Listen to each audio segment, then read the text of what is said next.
Cari bambini, buonasera. C'era una volta una bella bambina che si chiamava Susi. Susi abitava col papà e la mamma sulle rive del Ticino, vicino a Pavia. Dov'è Pavia? Tu dove abiti?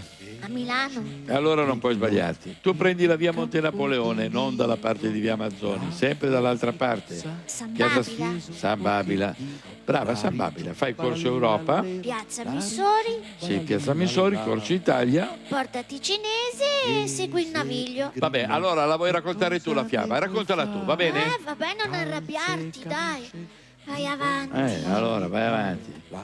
Allora, questa bambina abitava in provincia di Pavia. Cresceva bella e intelligente e a scuola prendeva bellissimi voti. Come si chiamava? Te l'ho detto prima, si chiamava Susi. Stai attenta. Va bene, dai. Allora, Susi? Allora un giorno Susi chiamò la mamma e le disse: sai mamma, i miei compagni di scuola mi prendono in giro perché dicono che ho la voce da uomo. Vabbè, disse la mamma, ho capito. Non devi dar retta alle tue compagne. Comunque da oggi ti chiameremo Mario. Così sarà tutto normale. Ma no, disse Susi. Mario non mi piace, io voglio un nome da donna. Vabbè, disse la mamma, ti chiameremo Maria.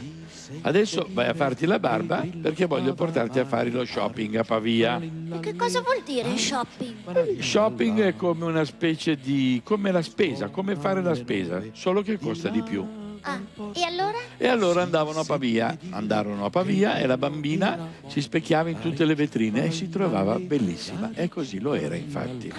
E allora? E allora disse alla madre che lei non se la sentiva più di vivere in provincia e la convinse a lasciarla andare a Milano per cercare fortuna nel mondo della televisione. Non puoi andare a Milano, non abbiamo i soldi per il treno. Andrò a piedi, disse Maria.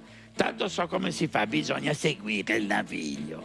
Cammina e cammina, venne la sera e la bambina stanca si addormentò vicino all'acqua di un fosso. La notte era serena. Serena Dantini? Ma no, serena perché era illuminata dalla luna.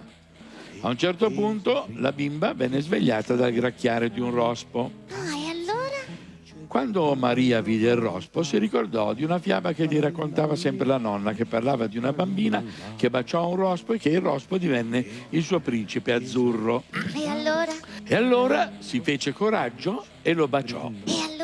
E allora apparve una luce accecante. Un miracolo? Una magia? Forse una magia, o forse gli abbaglianti di una macchina che si era appartata. Fatto sta che il rospo si gonfiò a dismisura e divenne... Un principe? No, divenne un rospo gigante, grande quasi quanto un frigorifero di 80 litri. Chi sei? Disse la bambina spaventata. Sono Maurizio Costanzo, rispose il rospo. Il Maurizio Costanzo Show? Proprio lui. Allora la bimba disse: forse tu mi puoi aiutare, io vorrei fare la televisione. Allora?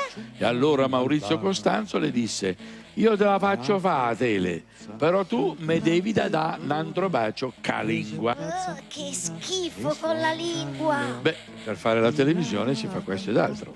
E il rospo diventò un principe? No, rimase un rospo di 80 kg.